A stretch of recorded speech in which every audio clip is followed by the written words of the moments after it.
Good morning twelfth class. Chapter 8 human health and diseases के topics को cover कर रहे हैं हम। और लास्ट क्लास में हमने मलेरिया डिजीज के बारे में पढ़ा था। आज बच्चों एक नया इंपॉर्टेंट टॉपिक लेते हैं, इम्यूनिटी। इम्यूनिटी क्या है? रोग प्रतिरोधक क्षमता है बॉडी की।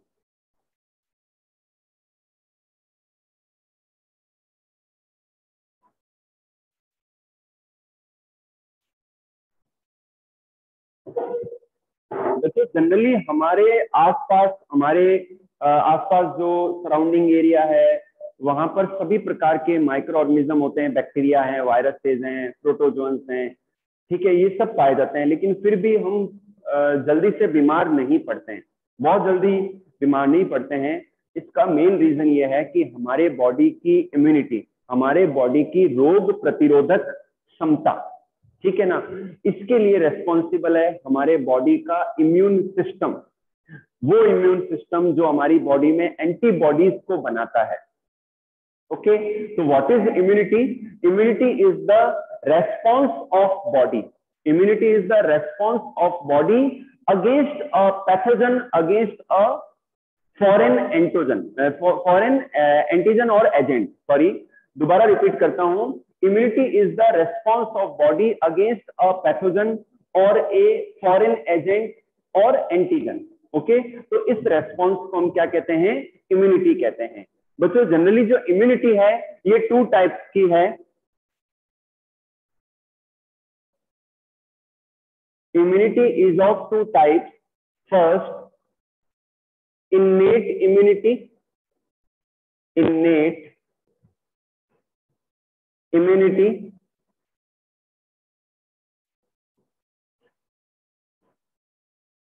और सेकंड है एक्वायर्ड इम्यूनिटी।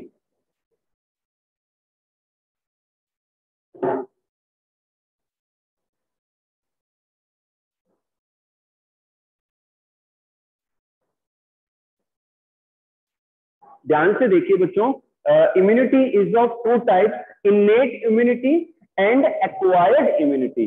जो इन्नेट इम्यूनिटी है बच्चों, ये नेचुरल इम्यूनिटी है जो फ्रॉम बर्थ हमारी बॉडी में पाई जाती है, जन्म से ही हमारी बॉडी में पाई जाती है। आज हमारी स्किन है, तो स्किन क्या है? हमारे इम्यून सिस्टम का जो पार्ट है जो हमें प्रोटेक्ट करती है हमारी बॉडी को। तो ये इन्नेट इम्यूनिटी है। तो बॉडी में इन्नेट इम्यूनिटी जन्म से ही पाई जाती है। जबकि जो एक्वायर्ड इम्यूनिटी है ये लाइफ एक्सपीरियंस से, लाइफ स्टाइल से या लाइफ जीने के दौरान एक्वायर होती है। जब कभी कोई आपकी बॉडी में कोई पैथोजन एंटर हो जाता है पहली बार, तो आप बीमार पड़ते हैं। पर्टिकुलर कोई पैथोजन है किसी डिजीज का, वो जब आपकी बॉडी में आता है तो फर्स्ट टाइम जो प्राइमरी रेस्पॉन्स है उसमें आप बीमार पड़ जाते हैं।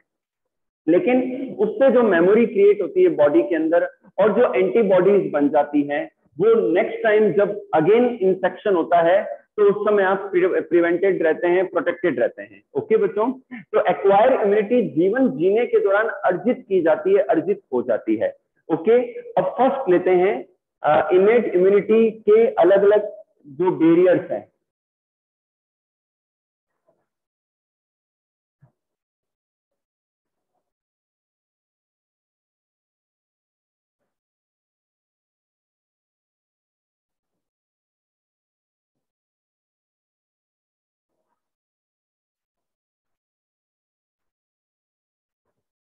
इनेट इम्यूनिटी में कुछ बैरियर्स हैं बच्चों। फर्स्ट लेते हैं हम physical barrier, physical barrier.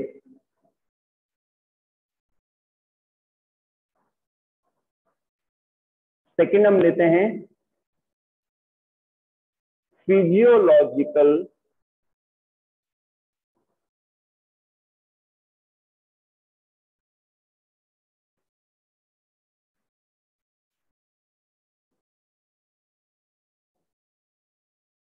Third लेते हैं सेल्यूलर।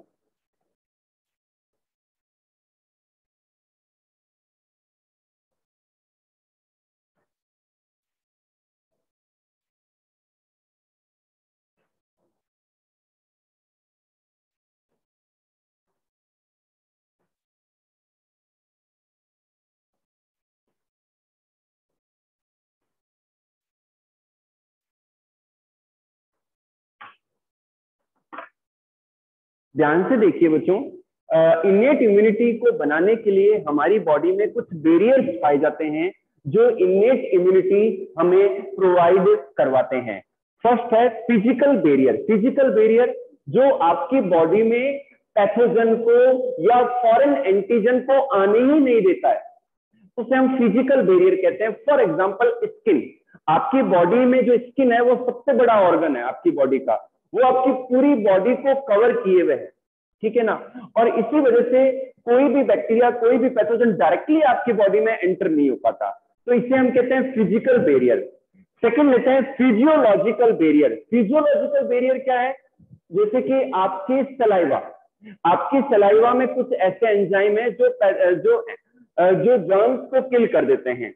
स्टमक के अंदर जो हाइड्रोक्लोरिक एसिड है वहां पर भी जो जर्म्स है वो किल हो जाते हैं।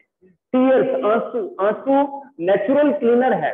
आंसू जो है नेचुरल क्लीनर है हमारी आईज का, तो आईज में जल्दी से इंफेक्शन नहीं हो पाता है, क्योंकि जो आंसू है, जो टीयर्स है, उनके अंदर जो एंजाइम है वो उन पैथोजेंस को या जर्म्स को रिमूव करते हैं, किल करते हैं।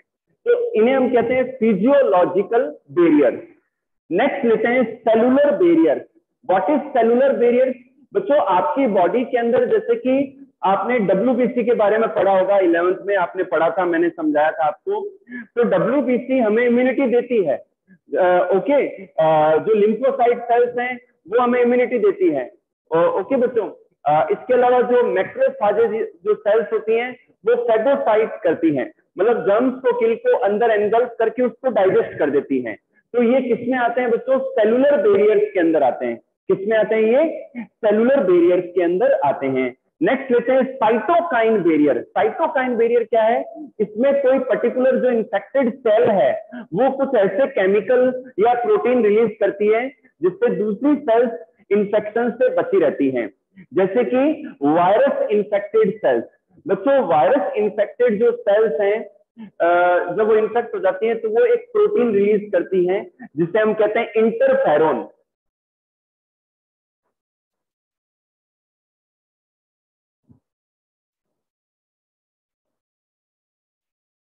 ओके बच्चों, तो जो वायरस इंफेक्टेड सेल है वो एक प्रोटीन को रिलीज करती है, उस प्रोटीन का नाम है इंटरफेरोन। क्या नाम है बच्चों? इंटरफेरोन। तो ये इंटरफेरोन जो है ये अदर सेल्स को फिर प्रोटेक्ट करती है वायरल इंफेक्शन से, तो इसे हम कहते हैं साइटोकाइन बैरियर। क्या कहते हैं? साइटोकाइन बैरियर्स कहते हैं। ओके बच्चों, समझ में आया आपके? तो ये 4 बैरियर्स हैं जो आपको इन्नेट इम्यूनिटी प्रोवाइड करवाते हैं। चलिए बच्चों नेक्स्ट लेते हैं acquired immunity.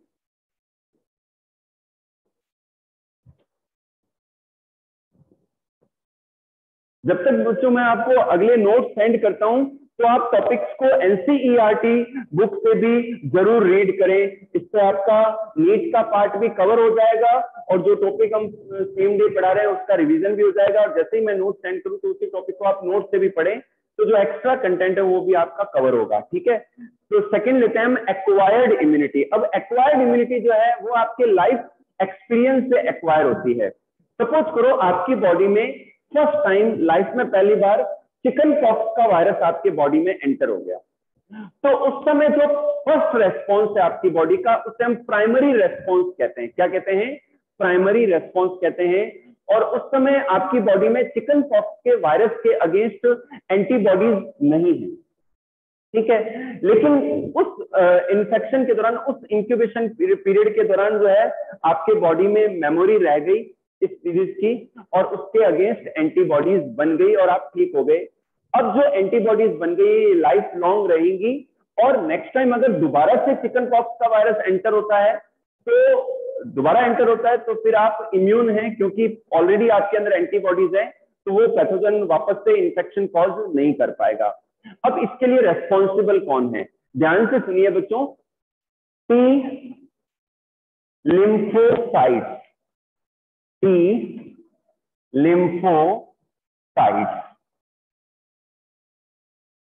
and B lymphocytes।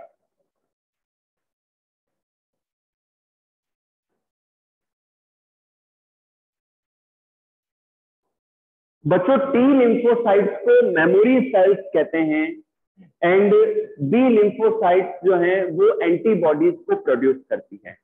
T lymphocyte sales memory रखती है किसी डिजीज के इन्फेक्शन का, और वो बी लिम्फोसाइट सेल्स को इंड्यूस करती हैं एंटीबॉडीज के प्रोडक्शन के लिए। यानी कि एंटीबॉडीज का प्रोडक्शन किससे होता है?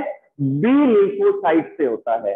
और एंटीबॉडीज क्या है? स्पेसिफिक प्रोटीन है जो किसी एक्सटर्नल एजेंट से, पैथोजन से फाइट करती है और उसको न्यूट्रल बना देती है। ओके बच्चों, तो ये जो बी लिम्फोसाइट सेल्स के द्वारा जो एंटीबॉडीज प्रोड्यूस होती हैं, they are found in the blood. जो एंटीबॉडीज हैं they are found in the blood, तो ब्लड के अंदर पाई जाती है। और इस वजह से जो इम्यूनिटी है उसे हम कहते हैं ह्यूमोरल इम्यून रेस्पॉन्स। क्या कहते हैं? ये ध्यान रखना, ह्यूमोरल इम्यून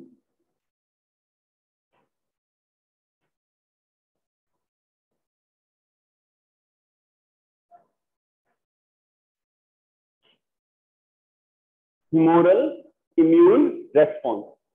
ये दोबारा मैं रिपीट कर देता हूं कि जो बी लिम्फोसाइट सेल्स के द्वारा जो एंटीबॉडीज पाई जाती हैं, बनती हैं, प्रोड्यूस होती हैं, इनको कौन इंड्यूस करता है? टी लिम्फोसाइट इंड्यूस करता है टू फॉर्म द एंटीबॉडीज। तो ये एंटीबॉडीज ब्लड के अंदर पाई जाती हैं और फिर हमें इम्यूनिटी मिलती है। तो इसे हम क्या कहते हैं? ह्यूमोरल इम्यून रेस्पॉन्स कहते हैं। ध्यान रखना आप, ठीक है। सेकेंड लेते हैं cell mediated immunity.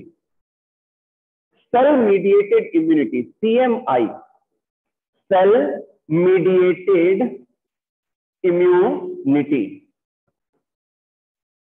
What is cell mediated immunity? In short इसे हम CMI कहेंगे। क्या कहेंगे? CMI कहेंगे, सेल मीडिएटेड इम्यूनिटी।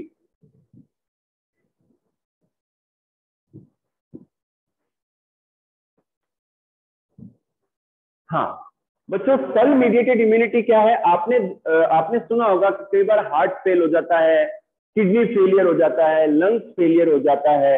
तो आजकल मेडिकल जो टेक्नोलॉजी है वो इतनी एडवांस हो गई है कि हार्ट ट्रांसप्लांट होता है, लंग्स के ट्रांसप्लांट भी पॉसिबल है, किडनी ट्रांसप्लांटेशन तो होता ही है, आपने सुना भी होगा जब किडनी फेलियर हो जाता है। तो हमारी बॉडी की खास बात क्या है? हमारी बॉडी का जो इम्यून सिस्टम है ना, वो किसी भी बाहरी जो चीज है, कोई भी बाहरी एजेंट है, उसको रिफ्लेक्ट करता है, उसको वो एक्सेप्ट नहीं करता जल्दी से। आई बात समझ में आपके? तो इसके लिए कौन रेस्पॉन्सिबल है? टी लिम्फोसाइट सेल्स रेस्पॉन्सिबल है। टी लिम्फोसाइट सेल्स के द्वारा जो है सेल मीडिएटेड इम्यूनिटी होती है, ये ऑर्गन या ग्राफ्ट के रिजेक्शन को करता है। ठीक है ना? दोबारा सुन लीजिए, जब किडनी फेलियर या हार्ट फेलियर या लंग्स फेलियर हो जाता है तो इनका ट्रांसप्लांटेशन किया जाता है, जिसे हम ग्राफ्ट ट्रांसप्लांटेशन कहते हैं या ऑर्गन ट्रांसप्लांटेशन कहते हैं। लेकिन हमारी जो बॉडी है वो इसको रिजेक्ट करती है, इसे हम कहते हैं ग्राफ्ट रिजेक्शन। तो ये किसके थ्रू होता है? टी लिम्फोसाइट सेल्स के द्वारा होता है, क्योंकि उसकी हैबिट है कि वो बाहरी चीज को एक्सेप्ट नहीं होने देती, क्योंकि वो हार्मफुल भी हो सकती है, क्या पता। ठीक है ना? तो इसे हम कहते हैं सेल मीडिएटेड इम्यूनिटी। इसे हम क्या कहते हैं? Cell mediated immunity. इसीलिए जो डॉक्टर्स ट्रांसप्लांटेशन करते हैं, तो ट्रांसप्लांटेशन से पहले जो पेशेंट जिसमें ट्रांसप्लांट करना है, तो उसके ब्लड ग्रुप को जांच मैचअप करवाया जाता है, उसके प्लाज्मा को मैच किया जाता है, और ये सब मैच करके फिर ही ट्रांसप्लांटेशन किया जाता है। और इसके बावजूद भी अगर सब कुछ मैच कर रहा है तो भी इम्यूनो सप्रेसेंट मेडिसिन दी जाती है, मतलब इम्यून सिस्टम को दबाने वाली मेडिसिन भी कई समय तक दी जाती है, जब तक ट्रांसप्लांट होने के काफी टाइम बाद तक भी दी जाती है, जिससे कहीं बॉडी रिजेक्ट ना कर दे एक्सटर्नल किडनी को या लंग्स को या हार्ट को। ओके बच्चों, तो ये है। तो ग्राफ्ट रिजेक्शन के लिए रेस्पॉन्सिबल है टी लिम्फोसाइट सेल्स, और इसे कहते हैं सेल मीडिएटेड इम्यूनिटी। अब बच्चों मैं यहां पर एक स्केच ड्रॉ कर रहा हूं for the antibody molecule. Antibody molecule के लिए एक स्केच ड्रॉ कर रहा हूं।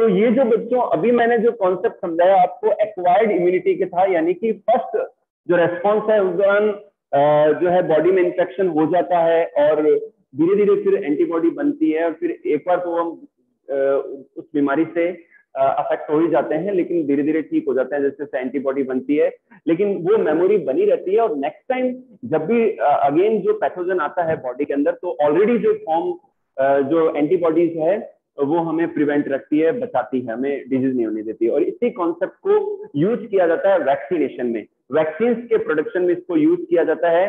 वैक्सीन कैसे बनती है कि जो वायरसेज हैं उनको किल करके, उनको एटीन्यूएट करके, वीक करके उनके एक्सट्रैक्ट को तैयार किया जाता है, उसे हम वैक्सीन कहते हैं। और उस वैक्सीन को इंट्रोड्यूस किया जाता है एक नॉर्मल हेल्दी व्यक्ति के अंदर या बच्चे के अंदर। आपको पता है आजकल बच्चे के जन्म के बाद में 5 साल तक रेगुलर इंटरवल से अलग अलग वैक्सीन लगाई जाती हैं डिफरेंट डिजीजेस से फ्यूचर में प्रोटेक्ट करने के लिए। तो जब वैक्सीन इंट्रोड्यूस की जाती है बॉडी में तो हमारा बॉडी ये सोचता है कि कोई पैथोजन है, कोई फॉरेन एजेंट है, तो एंटीबॉडी बनना शुरू हो जाती है। और ये जो एंटीबॉडी ऑलरेडी बन गई है ये नेक्स्ट टाइम हमें एक्चुअल रियल इन्फेक्शन के समय प्रिवेंट रखती है। पहले देखते हैं हम एंटीबॉडी मॉलिक्यूल देखते हैं। ये एक प्रोटीन है, स्पेसिफिक प्रोटीन है। वायरस के अगेंस्ट कोई मेडिसिन नहीं बनी है अभी तक, लेकिन जो हमारी बॉडी की जो इम्यूनिटी है वही वायरस से लड़ती है।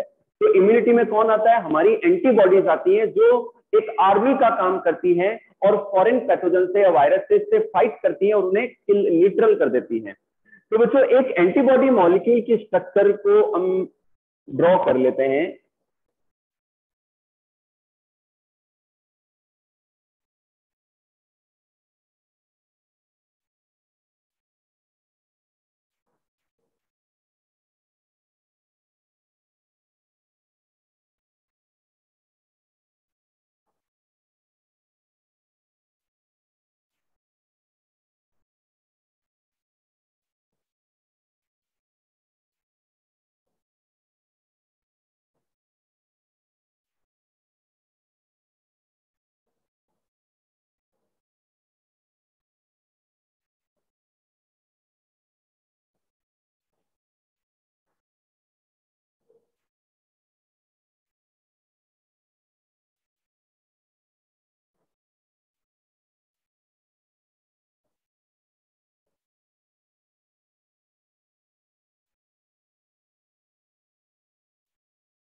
ये बच्चों 2 मार्क्स का क्वेश्चन बन जाता है कि draw the cartoon of antibody molecule या draw the sketch of antibody molecule.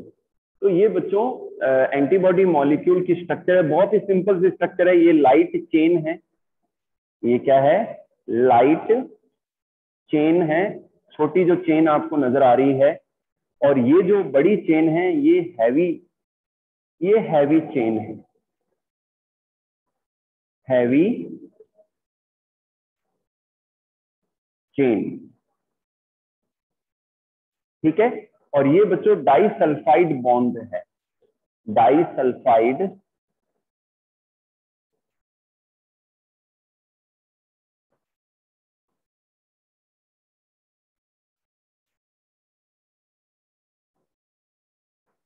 Bond है ये, ओपन यहां कर लेते हैं।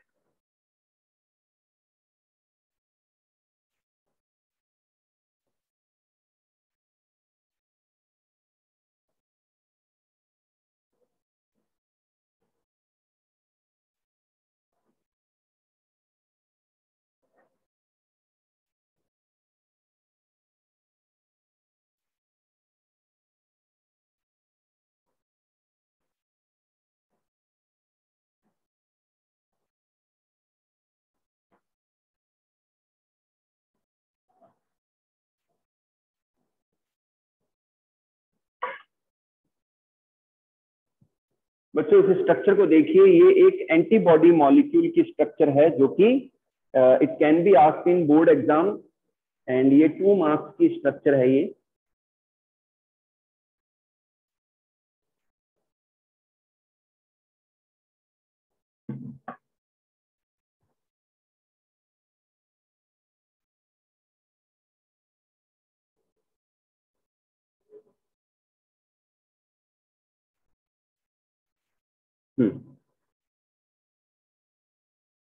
बच्चों ये स्ट्रक्चर एन एक एंटीबॉडी मॉलिक्यूल की है, एन एंटीबॉडी मॉलिक्यूल। यहां देखिए बच्चों, ध्यान से देखिए आप, यहाँ पर बच्चों 2 चेन है, ये हैवी चेन है और ये लाइट चेन है, हैवी चेन और लाइट चेन, और ये आपस में बंधी रहती है डाइसल्फाइड बॉन्ड के द्वारा। किसके द्वारा बंधी रहती है? डाइसल्फाइड बॉन्ड के द्वारा बंधी रहती है। और ये जो पार्ट है ये एंटीजन बाइंडिंग साइट है, यानी कि जब भी कोई बाहर से एंटीजन हमारी बॉडी में आता है तो एंटीबॉडी यहाँ पर उनको बांध लेती है और उसके साथ में फाइट करती है और फिर उसको न्यूट्रल बना देती है। ओके बच्चों, तो ये स्ट्रक्चर बहुत ही सिंपल है, इसे हम H2L2 भी कहते हैं, H2L2, क्योंकि 2 हैवी चेन है इसमें और 2 ही लाइट चेन है, H2L2 स्ट्रक्चर भी कहते हैं। ओके बच्चों, नेक्स्ट लेते हैं, इम्यूनिटी से रिलेटेड कुछ और टॉपिक हैं।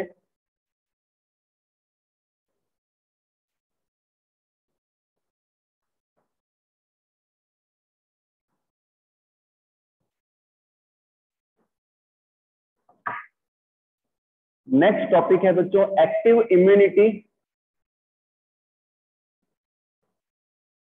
Active immunity and passive immunity.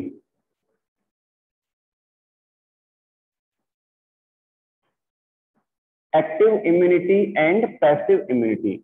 अब ये क्या है बच्चों? आपकी बॉडी में किसी वायरस का इन्फेक्शन हुआ और उस की वजह से आपकी बॉडी में एंटीबॉडीज का फॉर्मेशन हुआ और आपके अंदर एक नेचुरल इम्यूनिटी आ गई। अब इन फ्यूचर दोबारा अगर री इन्फेक्शन होता है तो आप बीमार नहीं पड़ेंगे। तो इस तरीके से जो इम्यूनिटी आपके अंदर आई है उसे हम कहते हैं एक्टिव इम्यूनिटी। इसे हम क्या कहते हैं? एक्टिव इम्यूनिटी कहते हैं, जो कि नेचुरली आती है। सेकंड लेते हैं पैसिव इम्यूनिटी। अगर पहले से बनी हुई, अगर प्री फॉर्म्ड एंटीबॉडीज को डायरेक्टली बॉडी में इंजेक्ट किया जाता है तो और उससे जो इम्यूनिटी मिलती है उसे हम पैसिव इम्यूनिटी कहते हैं। ओके बच्चों, जैसे कि मान लो किसी को सांप ने काटा तो स्नेक वीनम, स्नेक ने अपना जो है जहर आपकी बॉडी, आपकी स्किन के अंदर इंट्रोड्यूस कर दिया, ठीक है। अब एंटी वीनम जो है मेडिसिन आती हैं जो कि एक्चुअल में पैसिव इम्यूनिटी प्रोवाइड कराती है आपकी बॉडी को, तो अपन बाहर से उसको डायरेक्टली इंजेक्ट करते हैं। तो ऑलरेडी फॉर्म एंटीबॉडीज को डायरेक्टली या एंटी वीनम को डायरेक्टली इंजेक्ट किया जाता है, तो this is the passive immunity. इसी तरीके से जब बच्चे का जन्म होता है, इनिशियल 3 से 4 डेज का जो दूध है माँ का, जो मिल्क है, उसे हम कोलोस्ट्रम कहते हैं। वो येलोइश होता है और उसमें एंटीबॉडीज होती हैं। क्या होती हैं? एंटीबॉडीज होती हैं। अब यहाँ पर कंपटीशन का क्वेश्चन देखिए बच्चों, एंटीबॉडीज अलग अलग टाइप की होती हैं, IgA, IgG, IgM, IgE। मैं अलग से लिख देता हूं यहाँ पर, IgA, IgM, IgG and IgE। IG का मतलब यहाँ पर क्या है, इम्यूनोग्लोबिन। इम्यूनोग्लोबिन, ग्लोबिन क्या है, प्रोटीन है। तो ये इतने टाइप की एंटीबॉडीज हमारी बॉडी में पाई जाती है। अब वापस आता हूं मैं कोलोस्ट्रम पर। कोलोस्ट्रम क्या है कि इनिशियल जो मिल्क सिक्रेट होता है after the delivery of the baby, तो इनिशियल जो 3 या 4 दिन का जो मिल्क है येलोइश होता है, जिसमें भरपूर न्यूट्रिशन होता है एंड एंटीबॉडीज होती हैं। ठीक है, तो वो इन्फेंट के लिए कंप्लीट फूड है। वो इन्फेंट को मेडिसिन के लिए मेडिसिन की तरह है, क्योंकि उस कोलोस्ट्रम में एंटीबॉडीज हैं। और यहां पर कंपटीशन का क्वेश्चन क्या है, ध्यान रखना आप, IgA। बच्चों दूध के अंदर, मां के दूध के अंदर, कोलोस्ट्रम के अंदर IgA एंटीबॉडी होती है। कौन सी एंटीबॉडी होती है, IgA। ये ध्यान रखें आप, सभी क्लासेस में, हायर क्लासेस में भी आपको ये काम आएगा। तो IgA एंटीबॉडी क्या करती है, बच्चे को इम्यूनिटी प्रोवाइड कराती हैं और डिजीज रेजिस्टेंस लाती है। क्योंकि शुरुआती जो 6 मंथ तक तो बच्चा जो है वो बहुत ही ज्यादा नाजुक है, अनइम्यून है, तो उसको कोई भी इंफेक्शन का थ्रेट रहता है, लेकिन माँ का जो दूध है वो उससे प्रोटेक्ट करता है। इसीलिए कहते हैं कि इनिशियल 6 मंथ तक ऊपर का दूध नहीं पिलाना, बाहर का कोई भी फूड या मिल्क या पानी कुछ भी नहीं देना, सिर्फ और सिर्फ माँ का दूध ही कंप्लीट फूड है बच्चे के लिए। ठीक है बच्चों, तो ये पैसिव इम्यूनिटी का पार्ट था। नेक्स्ट लेते हैं vaccination and immunisation.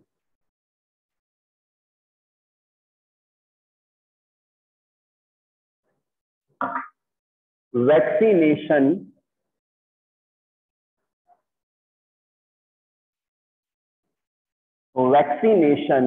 And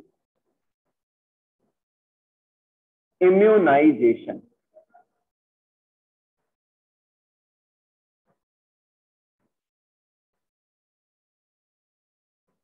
vaccination and immunisation, अब ये क्या है, मैंने इसको पहले भी एक्सप्लेन किया था। वैक्सीनेशन क्या है बच्चों, कि वैक्सीन पहले तो बनती कैसे है, मैं रिपीट कर रहा हूं दोबारा, कि इसमें जो वायरसेज हैं, जिस भी डिजीज की वैक्सीन प्रोड्यूस करनी है फार्मा कंपनी को, तो उसमें जो वायरस है उनको किल करके या उसको एटीन्यूएट करके, वीक करके उसके एक्सट्रैक्ट को तैयार किया जाता है और उसे फिर एज ए वैक्सीन जो है हेल्दी व्यक्ति की बॉडी में इंट्रोड्यूस किया जाता है।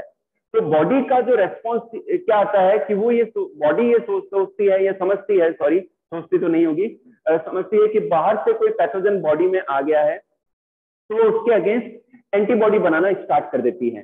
और ये जो एंटीबॉडीज खूब सारी बन जाती हैं, तो जब एक्चुअल में जो रियल इंफेक्शन जब आता है नेक्स्ट टाइम, तो फिर हम बचे रहते हैं, क्योंकि ऑलरेडी हमारा इम्यून सिस्टम स्ट्रांग है और एंटीबॉडीज वहां पर है। तो इसे हम क्या कहते हैं, वैक्सीनेशन कहते हैं। वैक्सीन को लगाना, ये क्या है, वैक्सीनेशन है। और इससे क्या हो जाता है, इससे इम्यूनिटी आ जाती है, तो इसे हम कहते हैं immunisation. By the help of vaccination programs, the immunization process is completed in the human beings for the different diseases. आज बच्चों पिछले 2-3 साल से पोलियो का एक भी नया केस नहीं आ रहा है। क्यों? क्योंकि 95 में पोलियो अभियान चला था और हर 6 महीने से पोलियो की वैक्सीन दी जाती थी बच्चों को, 5 साल के बच्चों को। तो पिछले 20-25 सालों में एक लंबा प्रोग्राम रन हुआ, जिससे क्या है कि पोलियो कंट्रोल में आया और अब नए केसेस नहीं आ रहे हैं। ओके बच्चों, तो वैक्सीनेशन के द्वारा इम्यूनिटी इंप्रूव करना, इम्यूनिटी लाना, ये क्या है, इम्यूनाइजेशन करना है। इसमें बच्चों एक वर्ड और है, passive immunisation. Passive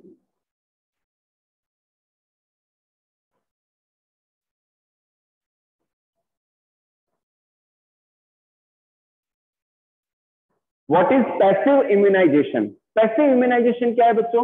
passive immunity मैंने आपको एक्सप्लेन की। पैसिव इम्यूनिटी कि जब बाहर से ऑलरेडी फॉर्म्ड, प्री फॉर्म्ड या आर्टिफिशियली फॉर्म्ड जो एंटीबॉडीज हैं, जब व्यक्ति के बॉडी में इंट्रोड्यूस की जाती हैं, इंजेक्ट की जाती हैं, और उससे जो इम्यूनिटी आती है, तो उसे हम पैसिव इम्यूनिटी कहते हैं। और this is called passive immunisation. इसे हम क्या कहते हैं, पैसिव इम्यूनाइजेशन कहते हैं, क्योंकि इसमें कोई एक्टिव रेस्पॉन्स नहीं है हमारी बॉडी का। इसी तरीके से बच्चों 11th और 12th चैप्टर में मैं आपको बायोटेक्नोलॉजी का पार्ट एक्सप्लेन करूंगा। बायोटेक्नोलॉजी में क्या किया जाता है, बायो यानी कि लिविंग ऑर्गेनिज्म, टेक्नोलॉजी यानी कि टेक्निक, इंजीनियरिंग।